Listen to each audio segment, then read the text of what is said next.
Before we begin off the record, I need to share something important. When federal funding was cut, WKAR lost $1.6 million. Thanks to cost-saving measures and community support, we've closed much of that gap, but we still face a $500,000 shortfall, and we can't finish the job without you. Your financial support keeps programs like Off the Record freely available to everyone in mid-Michigan. How can you help? Become a sustaining donor today. Already a sustainer? Please consider increasing your monthly contribution. Visit wkar.org/OTR to donate, or click the link in the description. Now, Off the Record.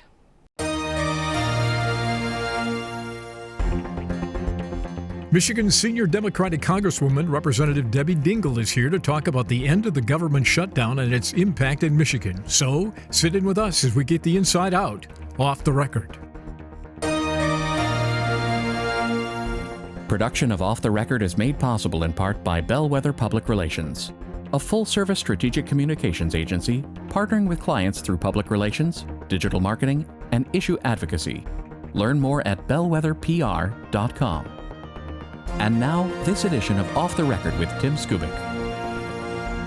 Thank you very much. Welcome to Off the Record. Well, the federal government finally is back at work, and so what's the impact in Michigan?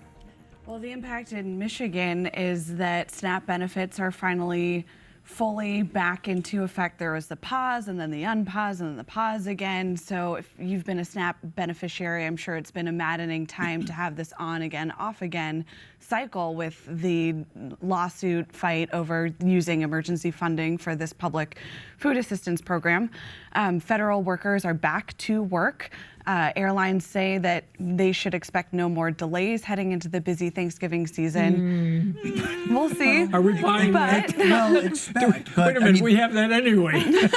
Well, I mean, typical holiday travel is usually very busy, but certainly there were widespread delays that impacted travelers in recent days during the shutdown, which all points to the fact that this has been a uniquely painful government shutdown. I mean, certainly stands out as the longest in U.S. history, but it inflicted pain in a way that past government shutdowns have not. And the outcome politically that we're seeing is this infighting among the Democratic Party about how this all ended, with a small group of Democrats who hail from swing districts and swing states breaking with their party to vote with Republicans to end this thing. I mean, I think there are a lot of people that are relieved that it is over, but I think there are even more, maybe even more people who are just very confused and frustrated, particularly Democrats within the party who are looking at themselves and going, why did we even start this fight if we weren't going to finish it? Because let's be clear, the agreement is that they got a promise of a vote on Medicaid, which was the big sticking point for Democrats, was this continued funding of Obamacare, essentially. And now they've gotten essentially like a handshake, maybe a wink, saying like, yeah, no, in a few months we'll vote on that. It's fine. And there's a lot of people who are like, you just sold everything for a bag of beans. Like, this is just. So what was even the point of doing this longest shutdown? Well, yeah, I mean, it had the effect of reigniting, if it was ever really tamped down, this fight between the progressive wing and the moderate wing as to what the strategy and tactics ought to be when it comes to taking on the Trump administration. And it seemed like the wind was with the Democrats on this, that the public was largely holding the Trump administration responsible for the shutdown. And so now, and our guest soon will be able to talk more about this, is how is this going to play out during the upcoming political campaigns when it comes to Democrats saying, well, we need to be there in order to hold the administration's feet to the fire on these promises. Let's just peel back this onion on the agreement, the promise to hold a vote. A promise to hold a vote is not the same of we have something that we are going to vote on and try to pass. Right. There is no substance to vote on. Barely a bargain. You could promise a vote. That's a gimme. Well, and Speaker Johnson has already said that he needs to see a lot of reforms to health care before he can contemplate holding a vote. And I think it's really worth noting, even though we are seeing this divide in the Democratic Party over the shutdown vote, in Michigan, in the congressional delegation here, it was party line. So Yeah. we have moderate Democrats who are part of our congressional delegation, and we have some left-wing Democrats. And across those ideological lines, they were united over the fact that this deal was not good enough because of the sticking point of the expiring health care subsidies, which is driving up people's premiums. Well, then how serious is this continuation of the saga within the Democratic Party as it searches for its soul? I mean, I think that everyone was very confused, particularly given the recent election that we saw a few weeks ago, where Democrats did real well, like in places that they didn't think they were going to do that well. And now, that you would think that would signal, okay, working against Republicans is a winning strategy and is something that you can do. I don't know. I mean, it seems like right now you have just enough who decided to cave. And I don't know how you work with them. And I don't know how that's going to play out with the larger party, with the people with the Democrats who are like, no, I didn't want to vote on this. I didn't want to cave. I didn't cave, but the rest of the party did. So I think there's just going to be a lot of people who are like, what is a Democrat right now? Mm-hmm. I think that the acid test for the Democratic base is how people on the campaign trail speak about the Democratic leadership and how the shutdown was managed and how the exit from the shutdown was managed. Ignore it. Well, I mean, they might try, but that's the question that I'm hearing. Well, you're going to hear some of the critics of the progressives say they can't. This is their catnip. Okay, they can't just not let that alone and move forward. Am I right or wrong? I mean, probably. And also, this is going to come back up again in a few months because it wasn't like a full funded budget. This is like a continuing resolution situation where it's like, we're going to be back here again in February. So like, we've made it through the holidays. Everybody enjoy your Thanksgiving, your Hanukkah, your Christmas. And but we're going to be back to this. Katie, bar the door. And that seems to be part of the strategy, which is we have not exited the conversation in its entirety. And so that might be the chance for some leadership recovery. Well, how about this? How about if the Democrats try to wallpaper over this, but the Republicans don't, and they go to the voters and say that party is divided. If you put any of them in office, they're fighting with themselves. They're not going to fight for you. Well, they can make that point, but we're also seeing the Epstein files resurface, and that's surfacing divides among Republican ranks. So both sides now have some ammunition here politically when it comes to infighting. And don't forget, Republicans were being held responsible for the shutdown in this last go-round. How's that going to play out in the next one? I talked to Tim Walberg on the eve before the vote, and I said, all right, so are the D's at risk coming back home here, trying to explain why they voted no? He says, given the redistricting that was done, I think everybody's safe, whether you have an R or D after your name. Does everybody agree with that? There's no blowback from the voters? I wouldn't say no blowback, and I mean, we all know that there are surprises in every election. But he's probably at this juncture. That's not bad analysis. All right, no surprises here. Matt Hall wants to change the way we do economic development, and he had a news conference on that. Let's peek in on that one. Back when President Obama and Michigan Governor Granholm were desperately trying to keep the big three automakers out of bankruptcy, they did it by the state offering so-called mega credits or tax breaks to the auto company. The House Republican Speaker Matt Hall at first wanted to wipe those credits off the books, but now the Republicans come forth with a new approach. Representative Mark Tisdale wants to stretch out from 5 to 10 years those mega grants, which would reduce the yearly hit on the state coffers, but would basically ask the employers, the car companies, not to lay off a lot of folks. We're not walking away from the commitment and the deal that we've made, but we're simply going to restructure that and try and get that out in 10 payments over the next 10 years,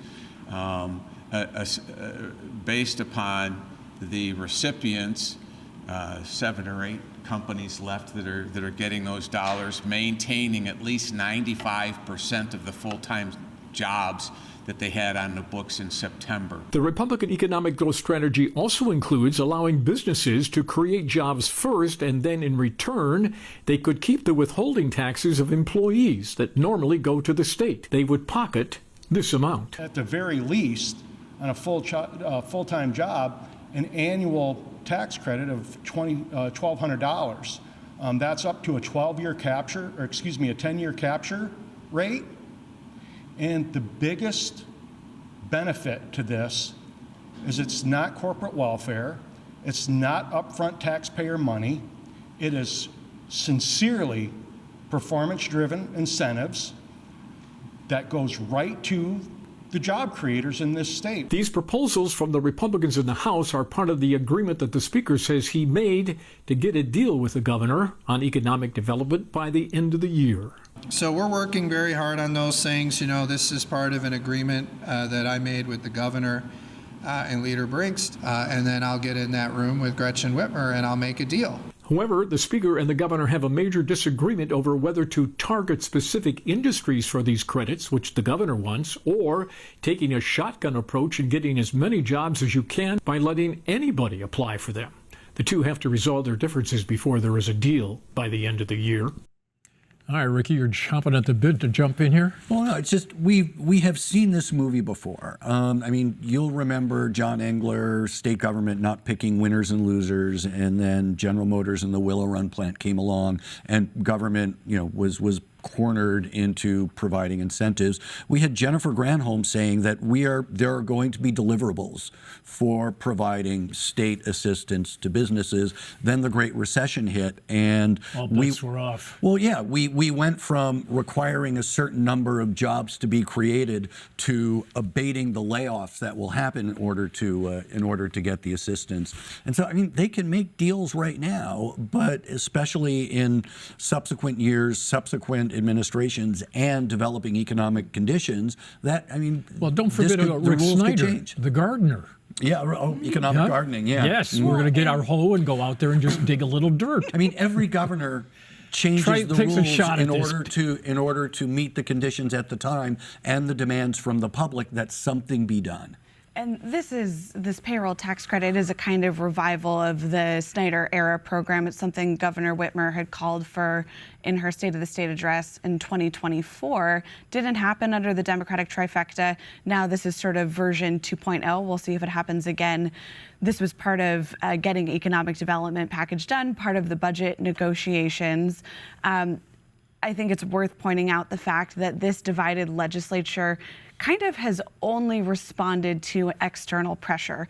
You had on minimum wage and sick leave a court order that was going to change both of those laws, which kind of prompted the legislature to move really quickly. A budget deadline that went and passed that made them scramble and put together a deal with time to avoid a prolonged shutdown.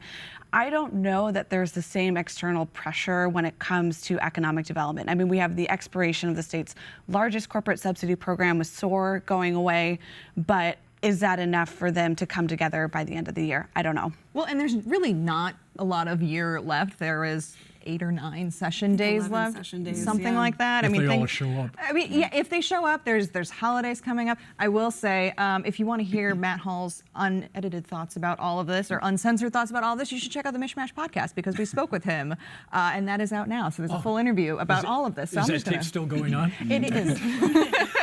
So check out your Mishmash podcast wherever you get your podcasts, and you can hear all of his thoughts about this. But promote. Exactly. But I think that in all seriousness, I think that they're just running out of time.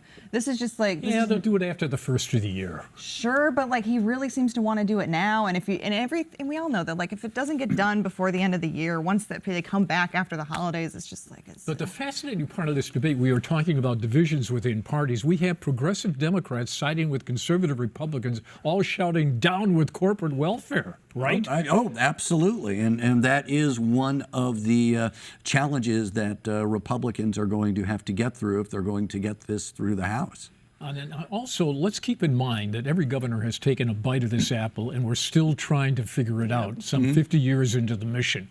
I'm not sure we ever do. Yeah, and that sort of alignment across party lines is not totally new. There have always been folks on the left and the right who had this sort of coalition against what they call corporate welfare, state subsidies for businesses. But that coalition has really grown, especially in recent years, where at the outset you had wide bipartisan support for creating SOAR in response to Ford going to Kentucky and Tennessee. That program did not last that long. And there's been a lot of fallout as the deals have changed and the jobs that have been promised haven't all come to fruition. what comes next? That is the big and the next question. gubernatorial administration and the next We'll have legislature new- that comes together to it will say, this time we've got the formula exactly I right. still remember standing sequels. on the Capitol lawn with the governor the day after that headline said that Tennessee and Kentucky were getting everything, and she was really befluxed. Is that a word? No, but But it is now. All right, let's call in Debbie Dingell down in Washington. Madam Congresswoman, good morning. Good morning, Tim. Good morning, everybody else. It's great to hear you this morning. Thank you for doing our program. We appreciate it immensely. So the promise that the Senate Republican leader gave to the Democrats, is it not worth the paper it's written on? That's probably true. I do think that there'll be a vote at some point in the Senate, but we don't know what the vote is going to be on. We don't know what the negotiations are going to be on. And I do believe he made the promise for December, since the Affordable Care Tax Credit are going to expire at the end of the month, and which is going to result in very significant, serious increases for too many people on their health care insurance. But there has been no promises made in the House for bringing up anything. And as we all know, it takes 2 houses to pass any piece of legislation, and then the president has to sign it. How frustrating has it been to be in the House, to, sort of all be fairly on the same page, and then to see your colleagues in the Senate go and break ranks and enough of them decide to vote to end the shutdown, and now you're sort of being left in the dark. How is that working as far as being able to legislate? So first of all, I'm focused on how we're going to hold our Republican colleagues accountable for what's happening in healthcare across the country. And it's not just happening in my district or Democratic districts. It's happening across the state. And I am going to say, with respect to all of you, I do think that there are some frontline congressional districts in this state where issues are going to really matter. And the cost of healthcare is something that is going to impact every single member of this delegation. But in close districts, it does play. And they're major medical, you got major medical centers in some of those districts. And people don't realize this. And it's not just this bill that passed, but the big blank bill that passed earlier this year. Do you realize that we've already had 10 OBGYN lines that have closed in the state? So women in rural areas are not able to get OBGYN care close to their homes. We have 4 hospitals that are close to closing, and story after story of people saying, I can't afford health insurance next year. So I'm focused on working with everybody. By the way, I'm somebody who tries to work with everybody in trying to get something done. We got a broken healthcare system. I don't think there's anybody that doesn't think our healthcare system is broken. And even if you have healthcare, access is a very serious problem. You can't get an appointment for a year for dermatology at the University of Michigan. I know someone who's had an aneurysm who can't get an appointment with the neurologist for 4 months. We've got problems, and we need to be working together for the people we represent. Well, Representative, since you opened the door to that conversation, you've laid out the problems, but where do Democrats, especially here in Michigan, go next in order to make that case and win some elections? Well, I'm going to keep working it as I have been. The governor has been very active on this as well. So we've been talking about the issues.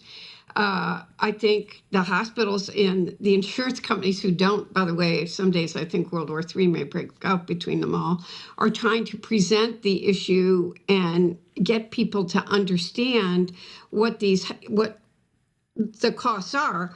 But, I'm talking to my colleagues across the aisle, but I'm also working in Washington. If we can get something, I'm on the Energy and Commerce Committee, and I do have some bills that I think it's not going to address the extension of the Affordable Care Act, but I've got a pharmacy benefit manager bill with Buddy Carter from Georgia.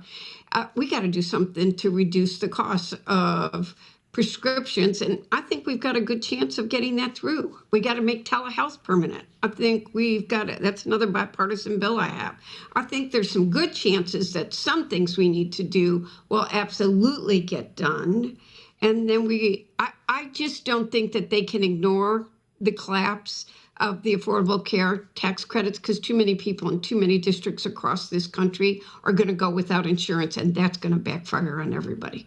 Representative, when voters ask you heading into next year's elections what the government shutdown was for, what will you tell them? I'm going to be very clear that at some point you had to put a line in the sand, and we were fighting for the affordability of health care. But it's not just the affordability of health care.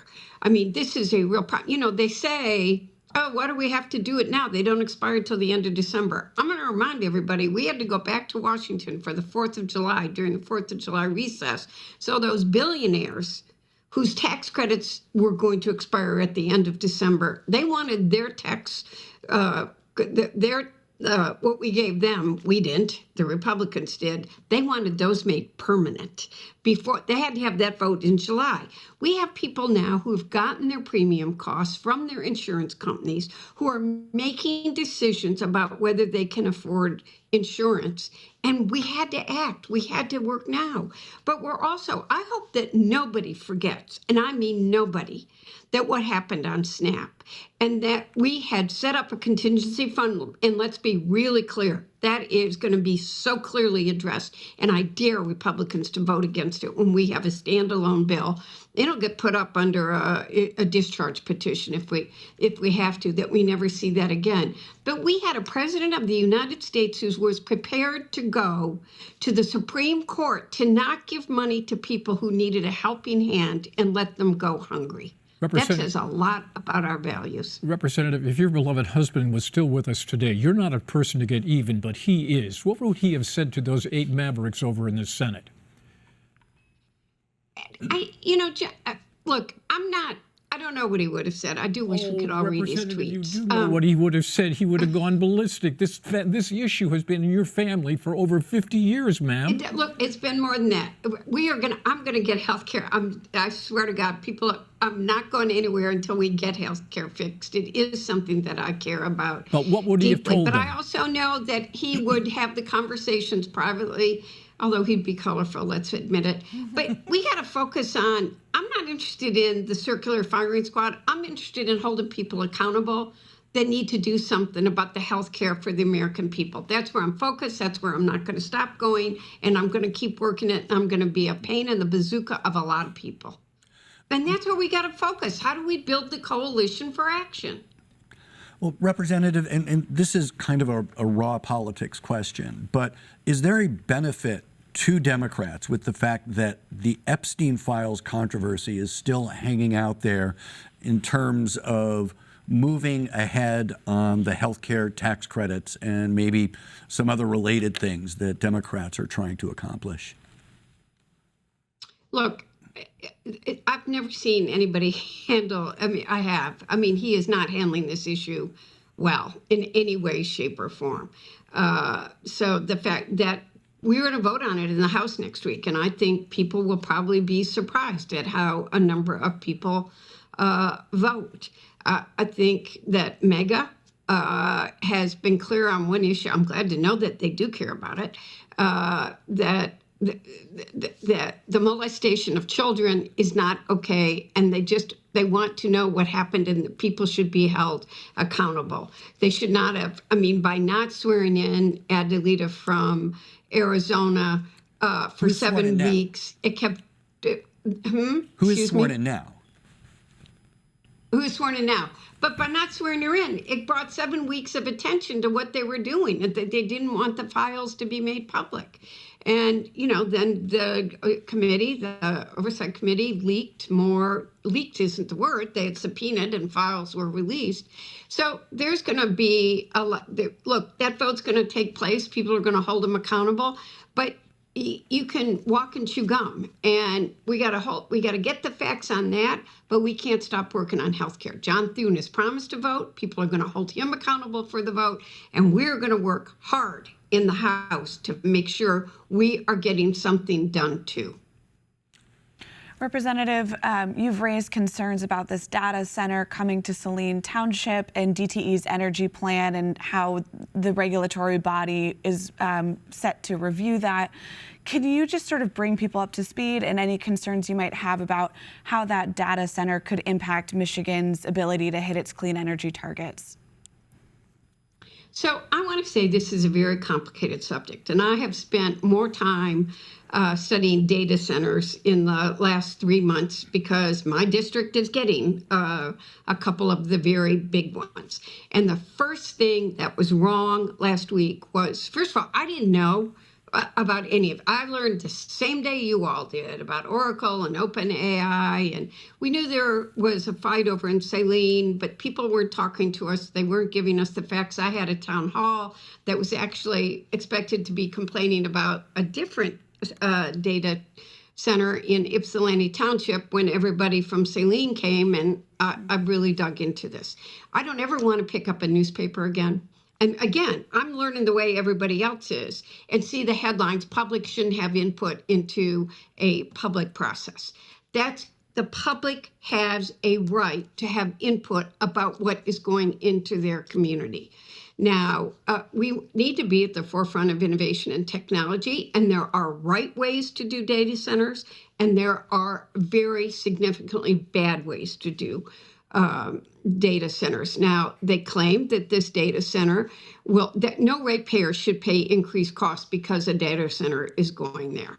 And they say that the storage that's going to be done for the Saline data center is going to be with the battery. It is not going to increase ratepayers' rates, and it's going to help support the infrastructure. But how do you get that in writing? You guys were talking about jobs that were promised before. How do we make sure promises made now are promises kept when things come? And that is, to me, a very important part of all of this.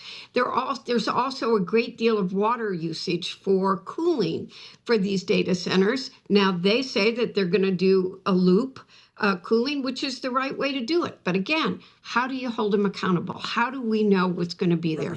Michigan needs to stay at the forefront of innovation and technology, but they got to be done right. If you were sitting on the panel making the decision, are you a yay or nay?